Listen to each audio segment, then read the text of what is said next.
გამარჯობა. პირველი სექსი ყოველთვის მტკივნეულია. არა, იდეაში ყოველთვის მტკივნეული არ არის. ალბათ აქ უფრო ქალებზე არის ხო აქცენტი შეკითხვის. მიუხედავად იმისა, რომ შეიძლება პირველ სექსს ახდენს დისკომფორტი, ტკივილი, ეს აუცილებელი არ არის ესე რომ მოხდეს. თუ კი პარტნიორი სწორად არის შერჩეული, თუ კი პარტნიორებმა იციან ერთმანეთის სურვილები, იცნობენ თავის საკუთარ ორგანიზმს, არის ხანგრძლივი პრელუდია, საჭიროების შემთხვევაში ლუბრიკანტი, პირველი სექსი შეიძლება იყოს მხოლოდ სასიამოვნო და არანაირი დისკომფორტი არ იყოს. პირველი სექსისას ხალხს ყოველთვის მოსდის სისხლი. არც ეს არ არის იდეაში სიმართლე, არ არის აუცილებელი რომ სისხლი მოდიოდეს. სისხლდენა ვითარდება მაშინ, როდესაც საქალწულე აპკი ირღვევა. საქალწულე აპკი რაღაცა უფუნქციო წანაზარდი არის ქალის ორგანიზმში და შეიძლება პირველ სექსის დროს საერთოდაც არ დაირღვეს.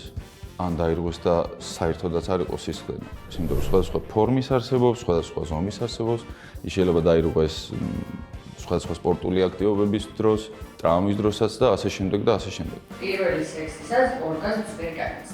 მიუხედავად იმისა, რომ ქალების შემთხვევაში პირველი სექსის დროს შესაძლებელია რომ ორგაზმი არ იყოს, კაცების შემთხვევაში კაცები ორგაზმს აბსოლუტურ უმრავლეს შემთხვევაში განიცდიან, რომ თუ კი სწორად არის პარტნიორი შერჩეული, თუ კი პარტნიორები ერთმანეთს იცნობენ კარგად, თავის ორგანიზმს კარგად იცნობენ, უყვართ ერთმანეთი, თუ კი გარემო ჰარმონიულია, პირველი სექსის დროსაც შეიძლება იყოს ორგაზმი, მაგრამ თუ ეს ასე არ მოხდა, არაფერი სანერვიულო არ არის, იმიტომ რომ ყოველი შემდეგი სექსი იქნება უფრო უკეთესი, უფრო უკეთესად გაიცნობთ საკუთარ ორგანიზმსაც და საკუთარ თქვენი პარტნიორის ორგანიზმსაც და იქნება უკეთესი, მოკლედ სანერვიულო არაფერი არ იქნება ამაში.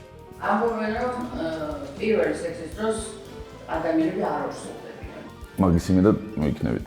დაორსულება არის ფიზიოლოგიური მოვლენა და სექსის რიგითობას არ ცნობს ჩვენი ორგანიზმი, არც კაცის და არც ქალის. ამიტომაც ძალიან მნიშვნელოვანია პირველი იქნება თუ 34, თავდაცვა აუცილებელია, იმიტომ რომ ორსულობა შეიძლება პირველზეც დადგეს 34-ესეც და თქვენ წარმოიდგინეთ 16-ესეც კი.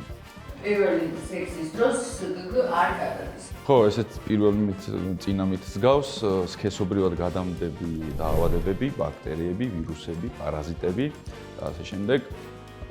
მაგათაც არ აინტერესებს სექსის რიგითობა, შეიძლება პირველივე სექსზე დაგვემართოს რაღაც, ამიტომაც უსაფრთხოება უპირველეს ყოვლისა და მე ყველაფერი დარჩება.